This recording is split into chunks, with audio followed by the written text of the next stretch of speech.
Bismillahirrahmanirrahim. Assalamualaikum warahmatullahi wabarakatuh.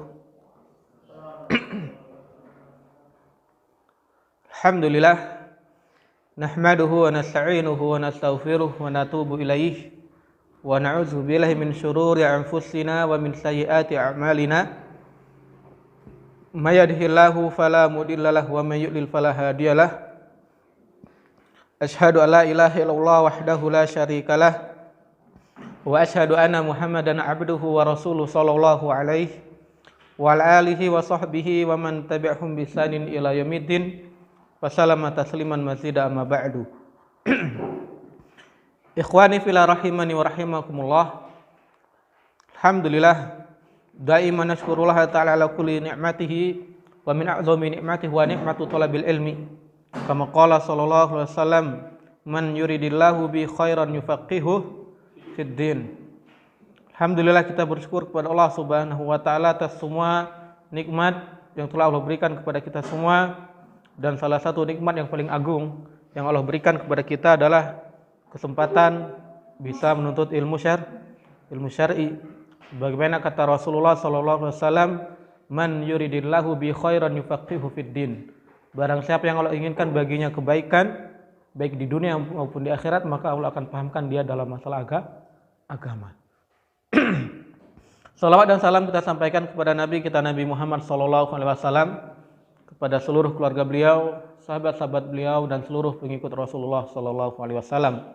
Dan semoga kita semua di sini bisa senantiasa istiqomah untuk terus belajar dan mengamalkan sunnah-sunnah Rasulullah sallallahu alaihi wasallam. Ikhwani fillah rahimani wa rahimakumullah. Alhamdulillah, ini adalah hari pertama kita mulai materi ya. Setelah kemarin itu sekitar 4 hari orientasi bahas masalah adab-adab menuntut ilmu dan beberapa penghalang bagi penuntut ilmu. Insya Allah hari ini kita akan masuk ke materi, dan alhamdulillah kemarin sudah kita bagikan juga jadwal belajar kita ada di grup ya. Ada di grup Taksil Ilmi. Jadwal pelajaran kita untuk bulan Juli sampai dengan bulan September insya Allah kita akan belajar kitab pertama, yaitu kitab Mukhtarat. Setiap hari Senin sampai dengan hari Kamis, setiap hari Senin sampai dengan hari Sabtu jam 2 siang sampai dengan selesai kita belajar kitab Mukhtarat. Adapun hari Kamisnya maka kita akan belajar kitab Khulasah Ta'zim Al-Ilmi, sebuah kitab yang membahas tentang adab-adab seorang penuntut ilmu.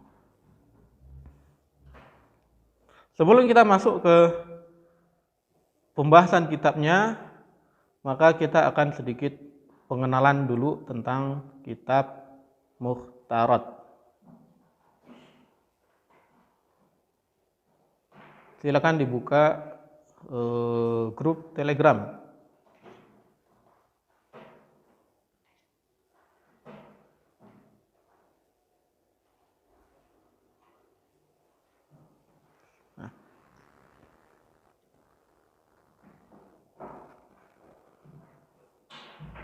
Grup Telegram bagian general. Salah kirim. Harusnya dikirim ke Mukhtarat ya. Grup Telegram dokumentasi pelajaran Mukhtarat, enggak apa-apa. Kita akan sedikit mengenal tentang kitab Mukhtarat. Judul kitabnya yaitu Mukhtarat Qawaid Al-Lughah Al-Arabiyah. Judul kitabnya Mukhtarat Qawaid Al-Lughah Al-Arabiyah. Nah, sudah pegang semua kitabnya ya. Tanpa harus lihat gambarnya juga nggak apa-apa. Apa artinya? Mukhtarat itu diambil dari kata ikhtara yakhtaru. Mukhtarat itu isim maf'ul yang artinya adalah pilihan.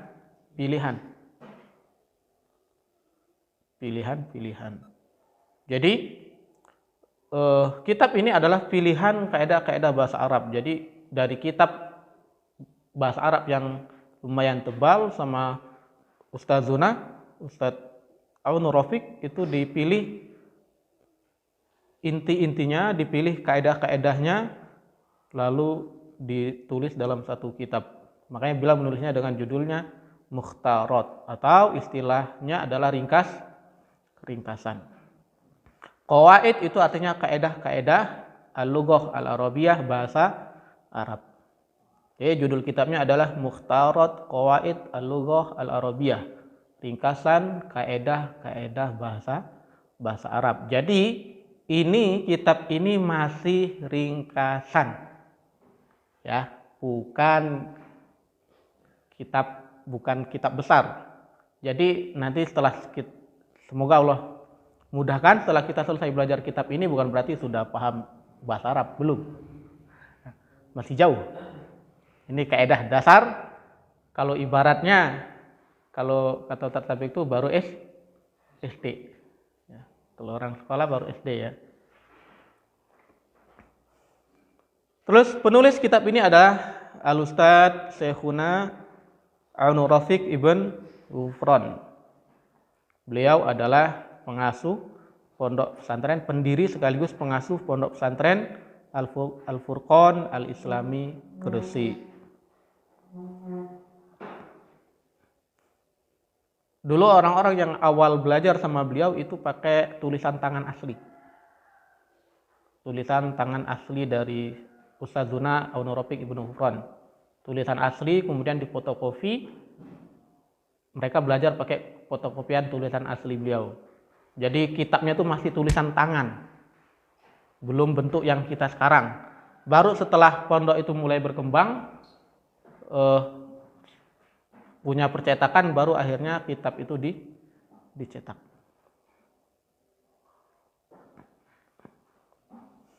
Terus yang kita pegang untuk sekarang penerbitnya baru satu, ya, yaitu Yayasan Al-Furqan Al-Islami Gresik. Belum ada percetakan lain penerbitnya. Isi kitabnya, kitab Mukhtarat itu terbagi menjadi 3 juz. Atau dalam kitabnya itu ditulis bagian. Juz pertama, bagian pertama yang dipelajarin adalah kaedah-kaedah shorab. Terus juz yang kedua yang dipelajari adalah kaedah-kaedah nahwu. Dan juz yang ketiga yang dipelajari adalah kaedah-kaedah tasrif. Itu yang bagian belakang, nanti yang ada tabel, ada nama tasrif istilahi, ada yang namanya tasrif lughawi. Seharusnya pelajaran tasrif itu berbarengan dengan belajar qawaid shorab dan qawaid nahwunya. Cuma karena kekurangan pengajar, jadi kita jalankan semampunya aja. Maka insyaallah itu dia sekilas pengenalan tentang kitab yang akan kita pelajari, yaitu kitab Mukhtarat. Penting, ya, mengenal kitab itu penting, karena gimana mau paham kalau sama kitabnya aja belum kenal. Salah satu ilmu yaitu kenal dulu dengan kitabnya, apa judulnya, siapa penulisnya, dan apa isi dari kitab itu secara global. Makanya pernah waktu ujian itu, ujiannya adalah dari kulit ke kulit. Ujian dari kulit ke kulit. Ternyata yang dijadi soal apa judul kitabnya, siapa penulisnya, daftar isinya yang jadi pertanyaan, bukan isi dari kitabnya. Alhamdulillah, itu dia sekilas tentang kitab Mukhtarat. Dan sebelum kita masuk materi, jadi yang akan kita pelajari di kitab ini adalah bahasa Arab. Sekarang, kenapa kita harus belajar bahasa Arab? Kenapa kita harus belajar bahasa Arab? Pertama, karena bahasa Arab itu adalah bahasa Al-Quran. Bahasa Arab itu adalah bahasa Al-Quran. Kalau kita lihat Al-Quran, maka semuanya menggunakan bahasa Arab, dan cara memahami Al-Quran yaitu dengan belajar, salah satunya dulu dengan mempelajari bahasa Arab.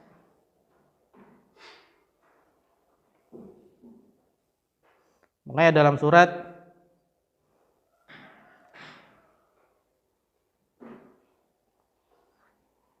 Dalam surat Syu'ara ayat 195. Allah mengatakan, wa innahu latanzilu rabbil alamin. Dan sesungguhnya Al-Quran itu diturunkan oleh Rabb al-alamin, Tuhan semesta alam. Nazzala bihi ruhul amin. Yang membawa turun Al-Quran itu adalah Ar-Ruh al-Amin, yaitu Jibril. Ala qalbika litakuna minal munzirin. Yang mana Al-Quran itu diturunkan ke hatimu, wahai Muhammad, agar engkau termasuk menjadi orang-orang yang memberikan peringatan. Kemudian dalam ayat 105 Allah mengatakan bilisanin arabiyyin mubin. Dan Al-Quran itu kami turunkan menggunakan bahasa Arab yang jelas. Jadi dalam Al-Quran sendiri dikatakan bahwasanya Al-Quran diturunkan dengan bahasa Arab.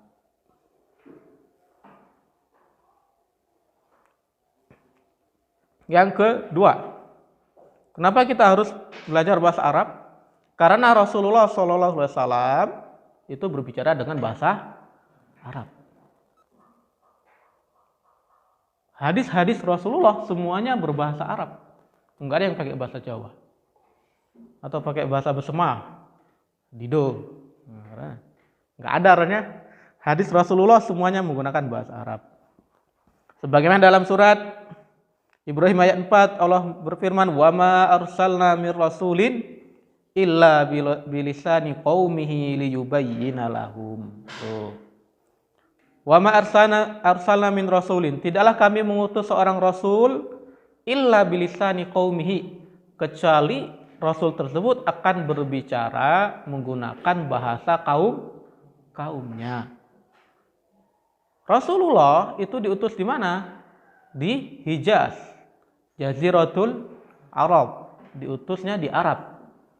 Orang Arab ya pakai bahasa Arab. Makanya Rasulullah pun berbahasa Arab.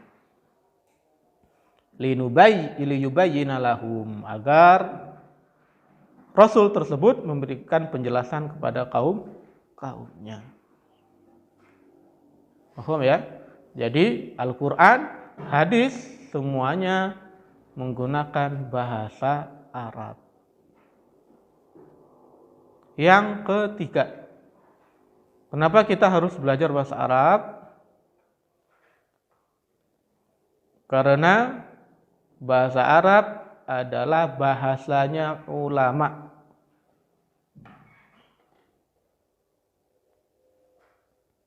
Bahasa Arab adalah bahasanya ulama.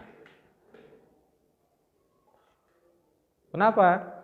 Karena semua ulama menulis kitab menggunakan bahasa Arab. Contoh, Usul Salasah, kitab dasar dalam ilmu akidah, berbahasa Arab. Ya kan?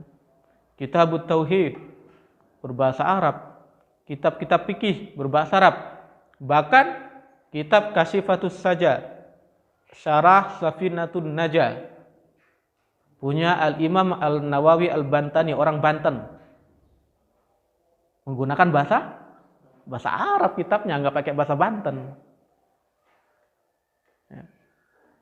Imam Al-Nawawi Al-Bantani punya sebuah kitabnya terkenal di Timur Tengah sana, banyak dicetak dan banyak dipelajari orang. Menggunakan bahasa Arab. Jadi nggak mungkin kita bisa paham, nggak mungkin kita bisa mengerti agama ini dengan benar kecuali dengan bahasa Arab. Itulah sebabnya bahasa Arab itu disebut dengan ilmu alah. Ilmu alat. Karena dia adalah alat untuk memahami ilmu-ilmu syar'i, alat untuk memahami Al-Quran. Ya. Al-Quran itu ditafsirkan menggunakan pertama Al-Quran itu sendiri. Makanya punya Imam Asy-Syinkiti punya kitab Adwaul Bayan, yaitu sebuah kitab yang dia penafsirannya menggunakan ayat Al-Quran sendiri. Jadi ayat ini nanti penafsirannya ada di ayat ini. Terus yang kedua, Al-Quran itu ditafsirkan dengan hadis.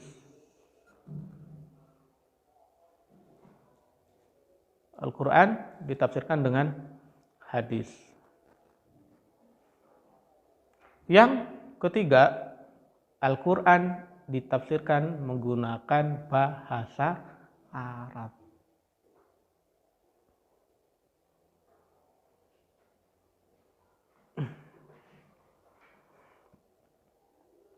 Yang berapa? 4. Kenapa kita harus belajar bahasa Arab?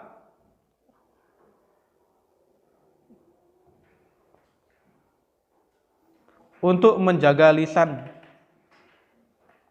Untuk menjaga lisan dari kesalahan berbicara. Untuk menjaga lisan dari kesalahan berbicara. Insya Allah yang akan kita pelajari di sini adalah kaedah bahasa Arab, kaedah fusha, yaitu bagaimana berbicara bahasa Arab secara fasih. Kenapa? Karena bahasa Arab yang fusha itu sejatinya sudah mati. Bahasa Arab yang fusha itu sejatinya sudah mati.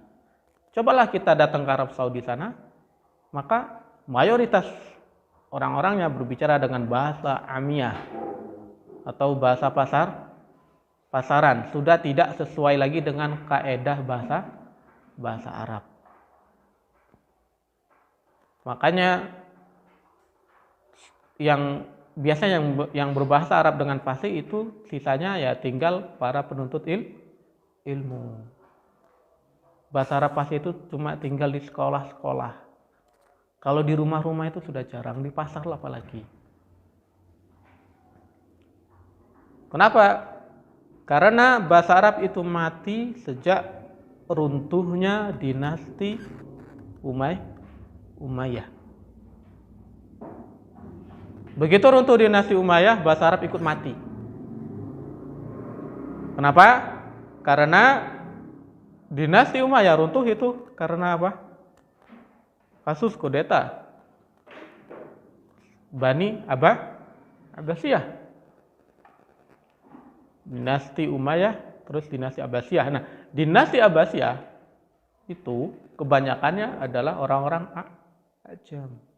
Yang mendorong untuk melakukan perbuatan tersebut adalah orang-orang Ajam yang mereka rata-rata tidak menggunakan bahasa Arab secara fasih. Bahkan di dinasti Abbasiyah juga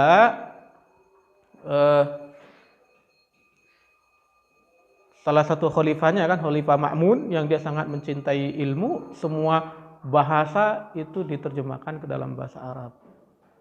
Kayak bahasa Yunani dan lain sebagainya. Makanya akhirnya masuk bahasa-bahasa asing ke bahasa Arab yang akhirnya mempengaruhi bahasa Arab yang fasih, sehingga akhirnya bahasa Arab fasih itu tersisanya di mana? Di majelis-majelis ilmu, di sekolah-sekolah. Cuma itu tok. Sisanya mati. Dan insya Allah yang akan kita pelajari di sini adalah kaedah bahasa Arab fusha, bahasa Arab yang fasih. Terus dengan belajar bahasa Arab kita akan menjaga tangan. Menjaga tangan dari apa? Dari kesalahan dalam menulis.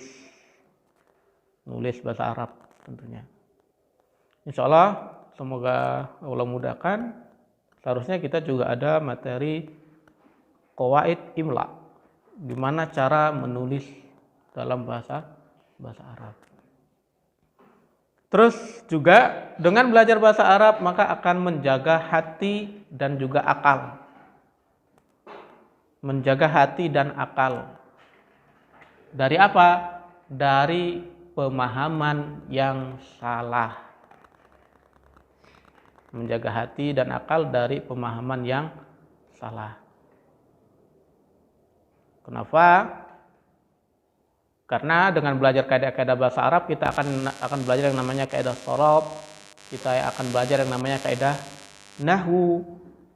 Nah, orang yang nggak paham kaidah nahwu, gimana dia bisa menerjemahkan bahasa Arab dengan baik dan benar. Dia nggak tahu mana fa'il, mana maf'ul. Dia nggak tahu mana subjek, mana objek. Karena penafsiran yang salah, pemahaman pun salah.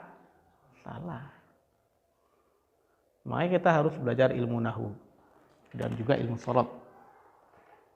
Dan semoga Allah memudahkan kita semua, semoga bisa masuk ilmu-ilmu bahasa Arab yang lain. Masih banyak sebenarnya cabang-cabang ilmu bahasa Arab, kayak ilmu balaghah, ilmu atau disebut juga dengan ilmu ma'ani, ilmu arud dan lain sebagainya. Tapi salah satu yang paling penting sebagai pendasaran adalah belajar kaidah nahwu dan kaidah sorof yang akan kita pelajari bersama kitab Mukhtarat. Itulah beberapa alasan kenapa kita harus belajar bahasa Arab. Jadi dari alasan kita belajar bahasa Arab tadi, kita bisa mengambil faedah bahwasanya faedah belajar bahasa Arab adalah bisa memahami Al-Quran dan hadis Nabi SAW.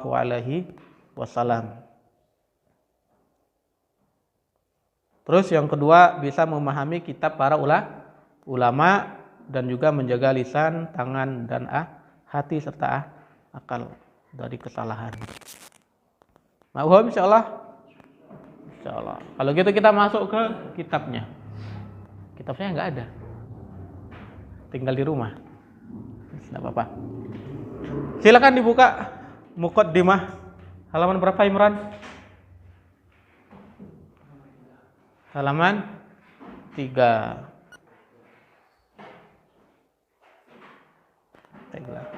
Silakan dibaca. Siapa yang baca?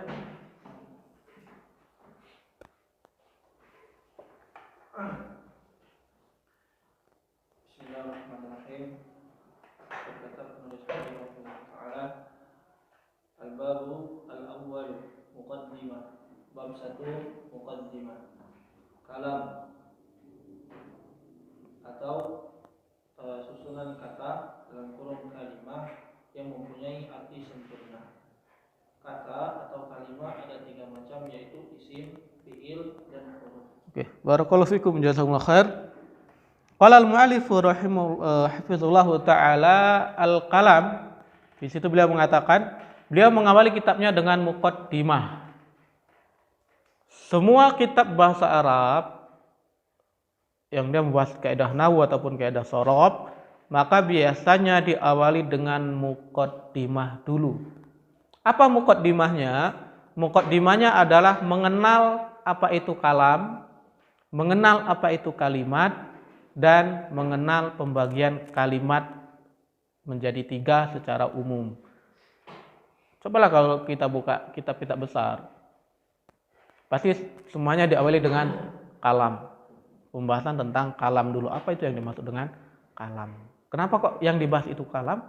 Ya karena tujuan kita belajar bahasa Arab ya untuk mempelajari kalam itu sendiri, yaitu untuk mempelajari kalam orang Arab. Apa itu kalam? Beliau mengatakan kalam adalah susunan beberapa kata atau kalimat yang memiliki makna sempurna. Harus diperbedakan dulu supaya nggak salah paham, karena nanti kita akan sering nyebut istilah-istilah ini. Ya, bismillah. Ada yang namanya al-kalam.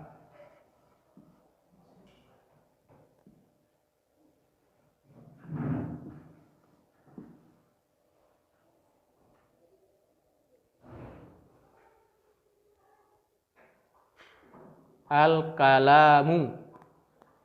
Al-kalamu atau kalam.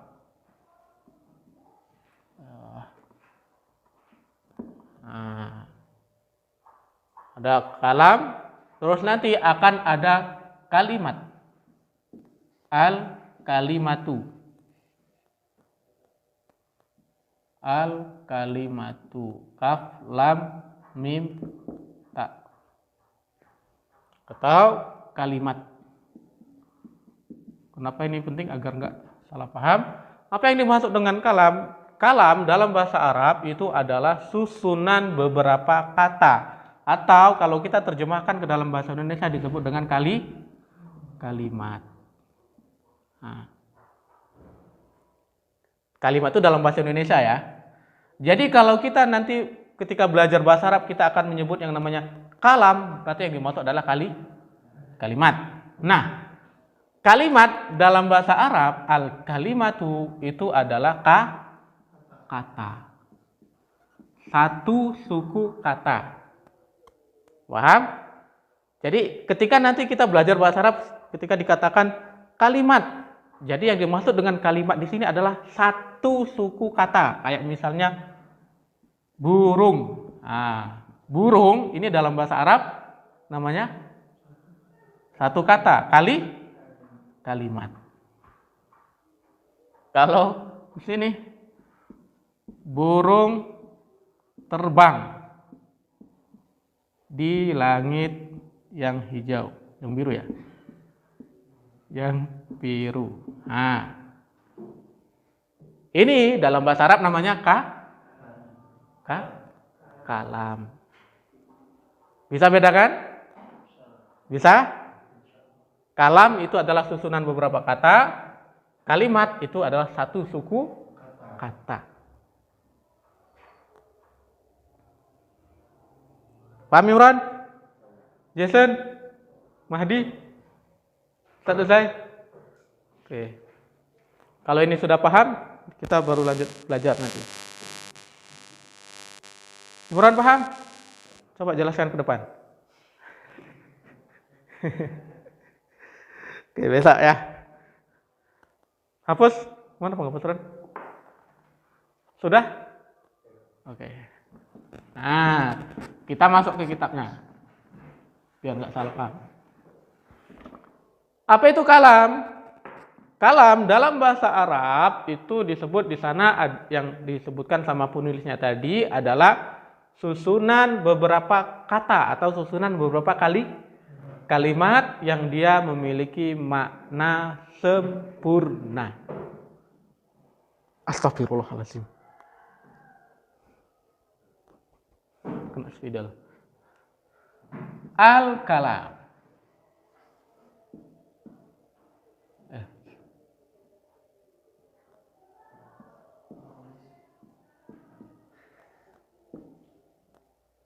Al-kalamu. Nah, kalam berarti berdasarkan pengertian penulis tadi, kalam itu harus terpenuhi beberapa syarat.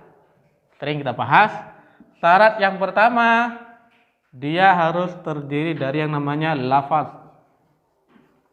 Labzun.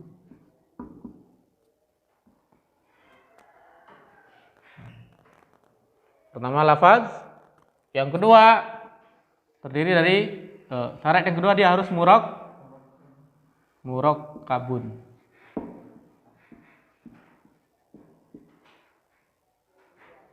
Yang ketiga dia harus mufidun.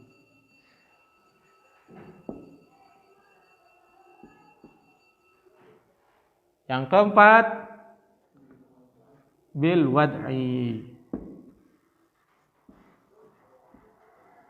Nah, bisa dibaca? Jadi apa itu? Kalam adalah lafzun murakkabun mufidun bil wad'i. Gampang kan? Nah, lafzun murakkabun mufidun bil wad'i. Sekarang kita jelaskan. Apa itu lafaz? Lafaz adalah susunan beberapa kata, susunan huruf-huruf hijaiyah. Susunan beberapa huruf hijaiyah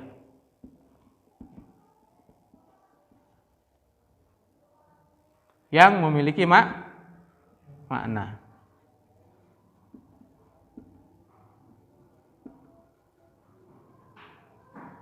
Nah,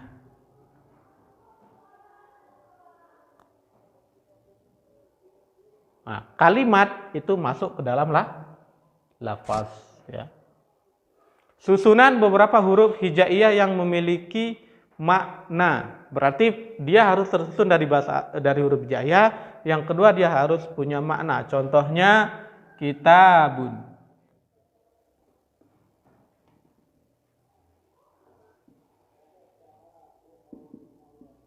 Kitabun. Kitabun ini disebut lafaz. Kenapa? Karena dia pertama terdiri dari huruf hijaiyah. Pertama huruf apa? Huruf kaf. Kedua huruf ta. Ketiga huruf alif. Keempat huruf ba. Apakah itu huruf hijaiyah? Benar. Kitabun, apa arti kitab? Kitab. Buku. Berarti dia disebutlah lafaz.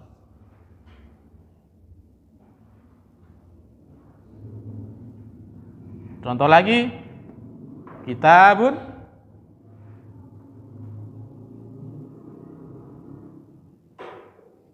qalamun. Nah, qalamun. Qalamun lafaz bukan? Lafaz. Kenapa pertama terdiri dari huruf iya. Huruf apa ini? Qaf, lam, mim. Apa arti qalamun? Pena, pulpen. Udah qalamun. Contoh lagi, satu lagi.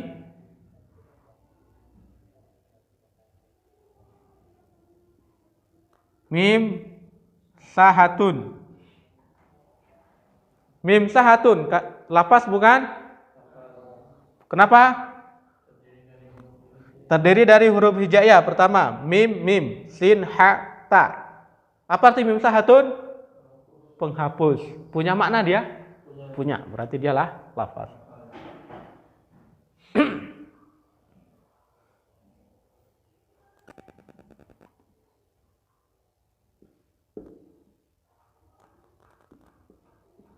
Zaidun.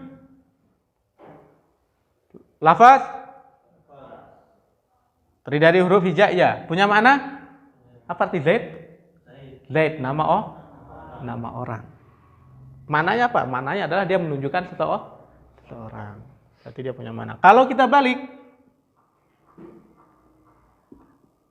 Zaidun. Lafaz bukan? Bukan. Kenapa bukan? Karena dia tidak memiliki makna. Ulama lughah sering nyebut contohnya ini, Dais.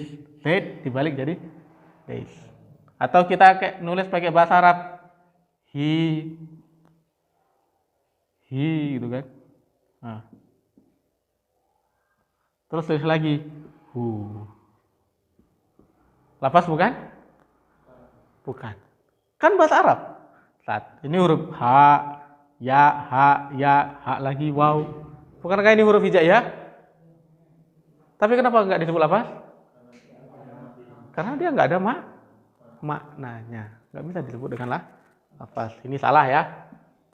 Paham sampai di sini? Paham. Berarti kita masuk ke murakkab. Lafzun murakkabun. Apa arti murakkab? Terdiri dari dua kata atau lebih.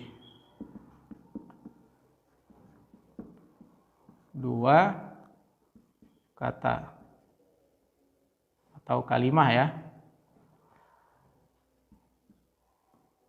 Atau lebih. Nah, hukum asal kalam dalam bahasa Arab dia harus terdiri tersusun dari paling minimal dua kata. Enggak boleh kurang, boleh lebih. Contohnya, haza talibun. Ini adalah seorang murid. Haza lafaz atau kalimat satu. Talibun lafaz juga atau kalimat dua. Berapa kata? Dua kata. Punya makna? Punya. Hadza talibun. Berarti dia adalah disebut dengan kalam. Kalau cuma disebut haza,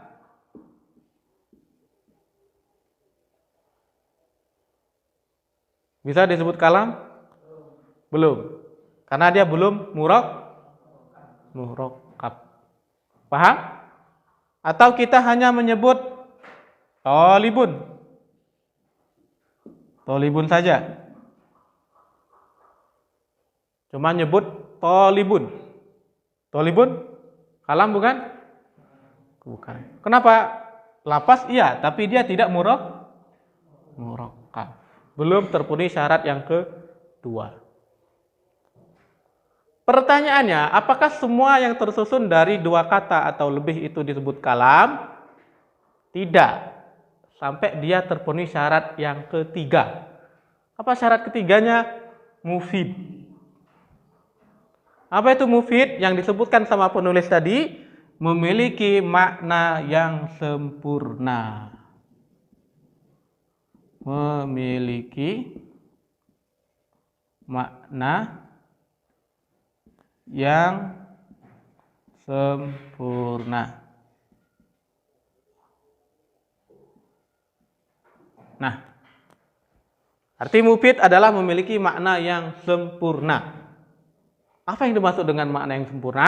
Yang dimaksud dengan makna sempurna adalah ketika kita menyebutkan sebuah kalam, ketika kita berbicara menggunakan bahasa Arab, orang yang diajak berbicara itu seketika langsung paham apa yang kita maksud dan tidak ada pertanyaan lagi dan tidak menunggu sesuatu yang lain. Artinya dia nggak perlu nunggu sambungan perkataannya.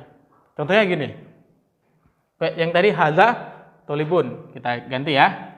Haza tolibun, hadhihi tolibatun.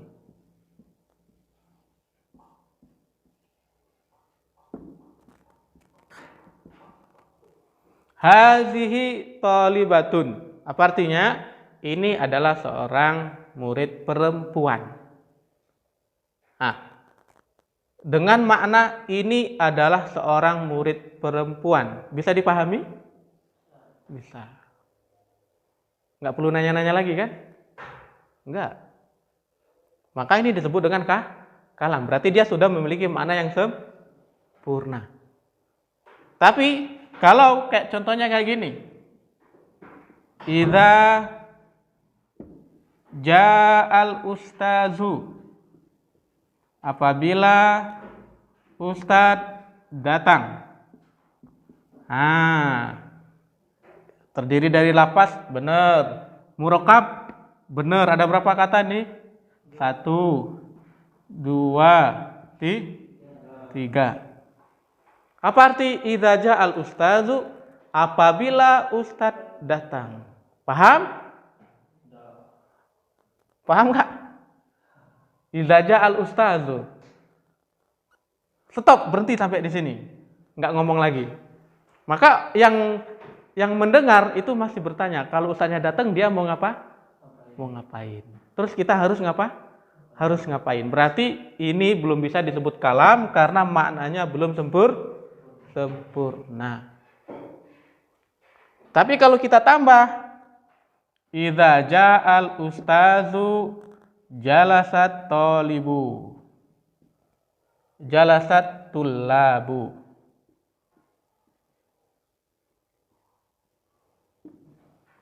Apabila ustadz datang, para murid segera duduk. Nah, paham? Paham. Berarti di sini dia disebut kalam. Tapi kalau kita berhenti di sini, dia belum bisa disebut kalam. Kenapa? Karena ketika dia berhenti di sini, dia belum sempurna maknanya. Paham? Atau kita hanya nyebut satu aja. Al-ustazu misalnya. Enggak ada angin, enggak ada hujan, tiba-tiba Ron, al-ustazu. Maka Imronnya akan bertanya, ada apa dengan si ustadz itu? Apa yang dimaksud dengan kata al-ustazu? Tiba-tiba cuma ngomong, Ron, ustadz. Ya, ustadznya kenapa? Masih ada pertanyaan. Berarti di sini dia belum bisa disebut kalam. Jadi bisa disebut kalam ketika dia pertama terdiri dari lafaz, yaitu susunan berupa huruf hijaiyah yang memiliki makna. Yang kedua harus murokab, terdiri dari 2 kata atau lebih. Yang ketiga dia harus mufid. Ini yang penting, yaitu dia harus memiliki makna yang sempurna, yaitu ketika orang itu kita ajak bicara, dia segera paham. Yang terakhir, bil wad'i. Apa artinya? Bil wad'i, arti bil wad'i adalah dia sesuai dengan kaedah bahasa Arab.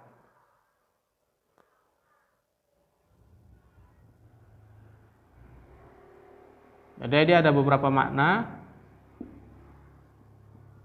sesuai dengan kaidah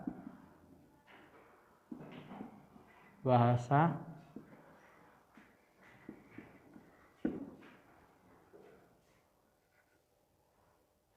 atau kalau kita menyebutkan sebuah lafaz, maka lafaznya itu harus ada asalnya dari bahasa Arab.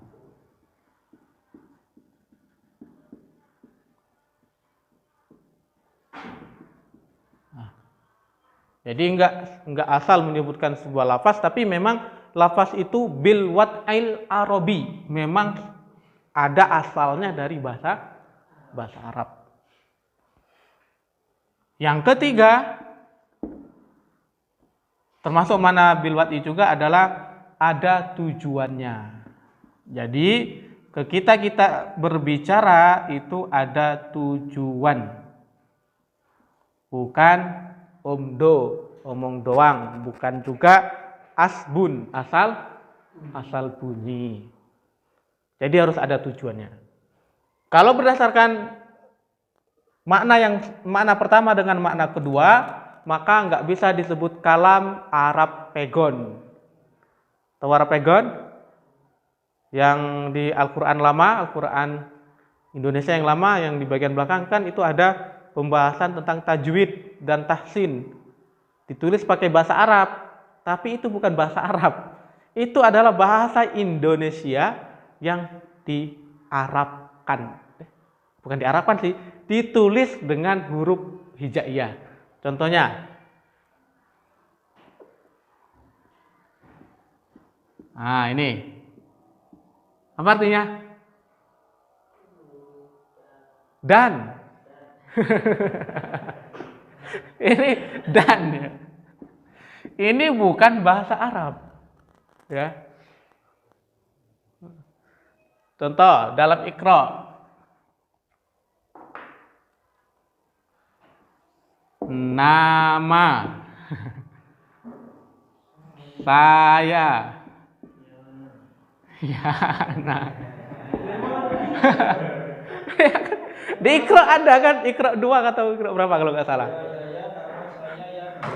Nama saya Yana. Coba kita perhatikan. Ini huruf hijaiyah bukan? Hijaiyah. Murokab, mufid.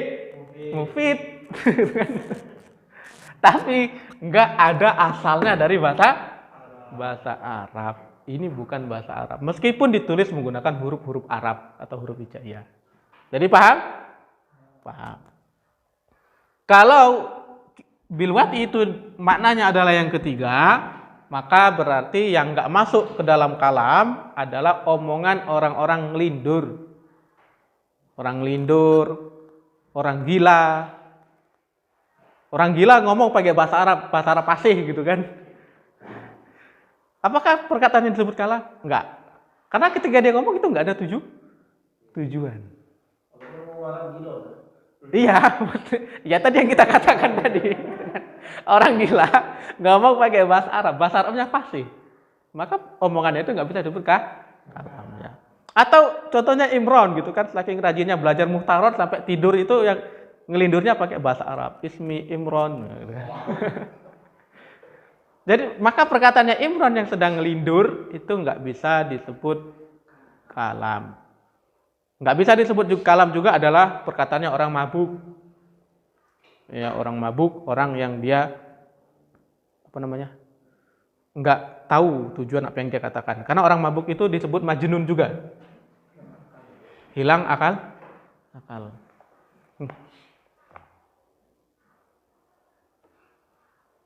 Mafhum sampai di sini? Mafhum, alhamdulillah. Malah ini kitab siapa? Insyaallah.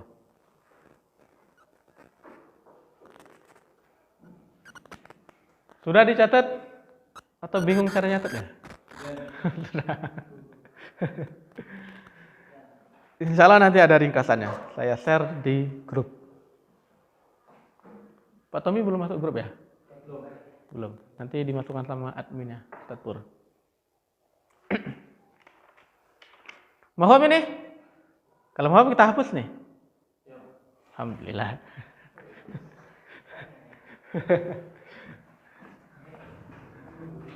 Target kita sampai bulan September ya, selesai mutarat.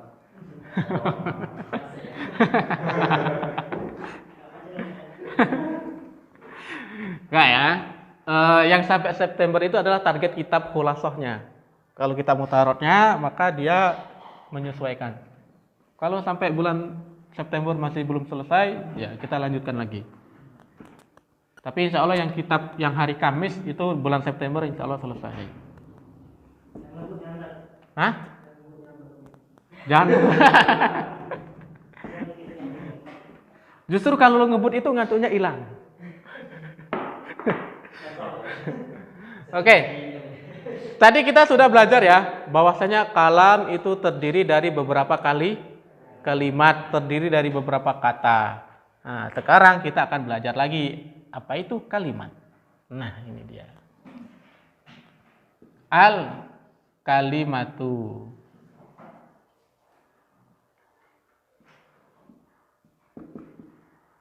Penulis mengatakan kalimat terbagi menjadi 3 macam.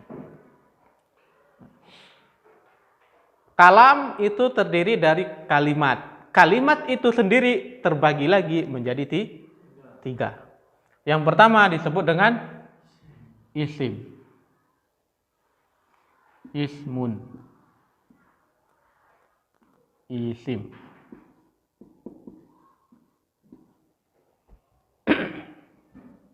Yang kedua disebut dengan fi'lun. Fi'il.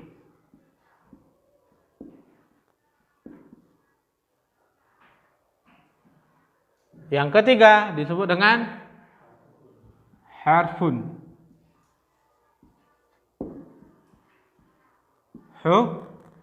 Huruf. Paham sampai di sini? Kalimat ada 3. Isim, fi'il, huruf. Paham Imran? Mana Mahdi? Main bola. Al-kalimatu terbagi menjadi 3. Isim, fi'il, huruf. Sampai sini dulu. Ya kan nanti kita mau belajar isim. Sampai sini dulu. Jason, kalimat ada berapa? Pertama? Yang kedua? Yang ketiga? Imran, dari belakang. Dari huruf.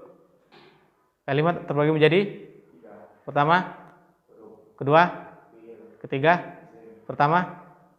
Kedua? Ketiga? Barakallahu fikum. Paham sampai di sini? Insyaallah. Kalau sudah paham, kita lanjut ke pembahasannya, yaitu kita akan belajar apa itu isim. Imran, baca. Isim. Kata yang menunjukkan benda atau sifat yang kata keterangan waktu contoh ma'un Burtuqalun. Terus tufahun. Barakallahu fikum.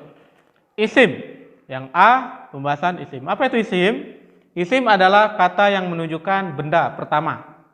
Pertama, isim adalah kata yang menunjukkan benda. Jadi setiap benda itu disebut dengan isim. Contohnya penghapus, mimsahatun, bendera, alamatun atau royatun, isim. Meja, maktabun, isim. Yang kedua yang disebut dengan isim juga adalah kata sifat. Contohnya itu jamilun, ganteng, cantik, kan? Wasihun, kotor. Yang disebut dengan isim juga adalah kata keterangan waktu. Kata keterangan waktu. Ghadan, besok. Al-an, sekarang. Amsi, kemarin. Al-yaum, hari ini. Itu semua disebut dengan isim. Termasuk isim juga adalah kata keterangan tempat. Fauqa, di atas. Tahta, di bawah. Wara, di belakang. Amama, di depan. Baina, di antara. Dan termasuk isim juga adalah masdar atau kata-kata abstrak. Apa itu kata abstrak? Ditambahin ya, termasuk isim juga adalah kata keterangan tempat dan kata abstrak. Kata abstrak itu adalah kata yang dia memiliki makna tapi tidak bisa digambarkan secara nyata, nggak bisa dilihat secara nyata, nggak bisa dipegang secara nyata, nggak bisa diraba secara nyata. Tapi kalau dipikirkan itu dia punya makna. Amrun zihniyun, sesuatu yang dia adanya di pikiran, ada maknanya. Contohnya ilmun, pengetahuan. Pengetahuan itu ada nggak wujud nyatanya, bentuk kayak orang gitu, atau bentuk kayak kubus, bentuk bola gitu kan? Nggak ada. Contoh juga kata abstrak juga adalah insaniyatun, kemanusiaan. Kata kemanusiaan itu ada nggak bentuk nyatanya? Bentuk kayak orang gitu? Enggak kan? Tapi dia adalah amrun zihni, sesuatu yang ada di dalam pikiran. Meskipun bisa diaksikan, maksudnya aksi nyatanya ada, tapi bentuknya itu secara nyata dia enggak ada. Paham? Sekarang kita lihat contohnya. Contoh yang pertama adalah ma'un. Ma'un artinya apa? Air. Kata benda, berarti dia disebut isim. Burtuqalun, jeruk. Kata benda, berarti disebut isim. Tufahun, kata benda, disebut juga isim. Apa itu tufah? Apel. Burtuqal, jeruk. Darsun, pelajaran. Nah, ini masuk kemana dia, Ustaz? Isim. Kata masdar ya, atau kata abstrak. Pelajaran itu termasuk kata abstrak. Ilmun, pengetahuan.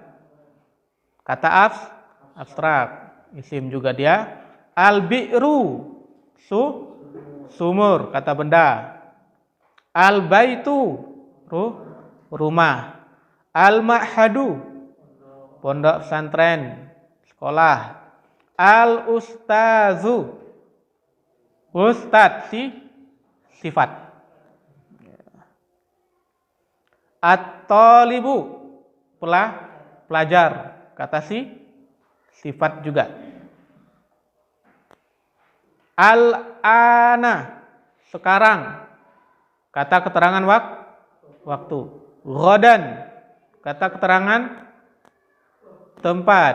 Kata keterangan waktu. Al-an artinya sekarang, ghadan artinya besok. Syahrun bulan. Kata keterangan waktu. Ya, kalau katakan syahrun itu bulan yang ada di kalender. Bulan Muharram, bulan Safar, itu kan Rabiul Awal, Rabiul Akhir, Jumadal Ula, Jumadal Akhirah. Tapi kalau Qamarun itu ada bulan yang ada di langit. Beda ya, syahrun, qamarun. Yang disebutkan di sini syahrun itu adalah bulan yang dia ada di kalender. Januari, Februari dan lain sebagainya. Yaumun hari. Yaumun hari. Kata keterangan waktu. Amsi kemarin keterangan waktu. Nazifun bersih sifat. Wasikhun kotor sifat. Kabirun besar sifat. Saghirun kecil sifat. Yang enggak ada apa di sini enggak disebutin? Kata keterangan tempat. Contohnya keterangan tempat.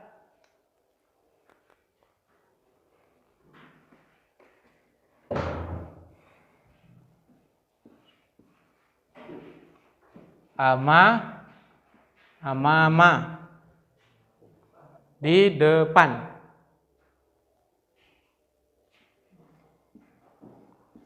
Waro'a di belakang. Dari mana Mahdi? Oh, barakallahu fik. Amama di depan, waro'a di belakang. Apa lagi? Huna di sini. Hunaka di sana. Semuanya kata keterangan tempat. Fauqa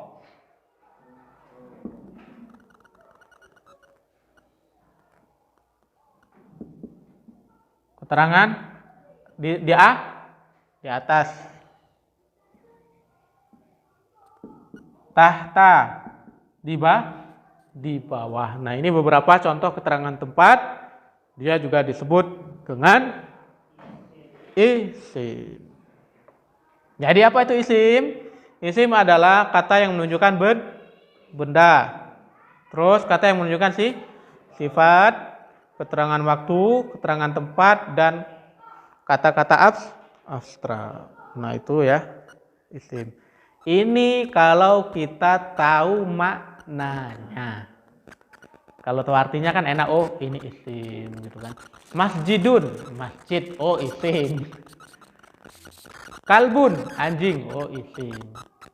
Parosun, kuda, oh isim. Tapi kalau nggak tahu artinya gimana?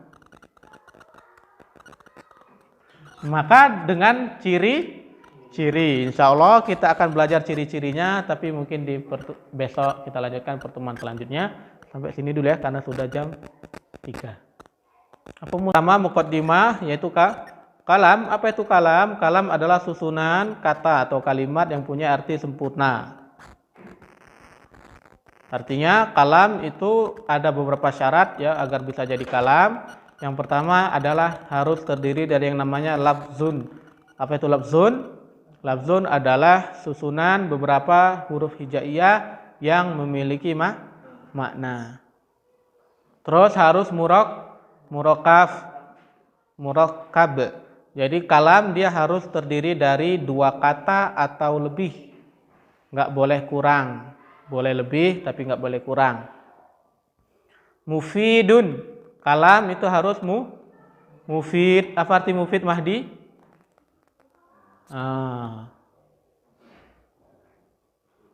Mufid. Mufid artinya adalah memiliki makna yang sempurna. Maksudnya adalah ketika kita berbicara, orang yang diajak berbicara itu seketika langsung paham. Yang terakhir, yang keempat, syarat kalam adalah bil wad'i. Apa itu? Yaitu ada dengan kaidah bahasa Arab, ada asalnya dari bahasa Arab, dan termasuk maknanya juga adalah ada tujuannya. Nah, kita katakan tadi kalam itu terdiri dari kalimat. Maka kalimat itu sendiri terbagi lagi menjadi 3. Atau kata dalam bahasa Arab itu ada 3 macam. Yang pertama adalah isim, yang kedua adalah fiil, yang ketiga huruf. Apa itu isim? Isim adalah kata yang menunjukkan benda, kata sifat, kata keterangan waktu, keterangan tempat, dan kata-kata abstrak yang memiliki makna tapi dia tidak ada wujudnya secara nyata. Nggak ada bentukannya secara nyata. Alhamdulillah, insya Allah besok kita lanjutkan ke tanda-tanda isim. Kita cukupkan sampai di sini dulu. Syukran wa jazakumullahu khairan wa barakallahu fikum. Kita berdoa agar ini bisa berkah dan yang paling penting adalah majelis kita ini bisa istiqomah. Kita tutup dengan doa kafaratul majelis. Allahumma sholli ala Muhammad wa ala ali Muhammad. Subhanakallahumma wa bihamdika asyhadu an la ilaha illa anta astaghfiruka wa atubu ilaik. Assalamualaikum warahmatullahi wabarakatuh.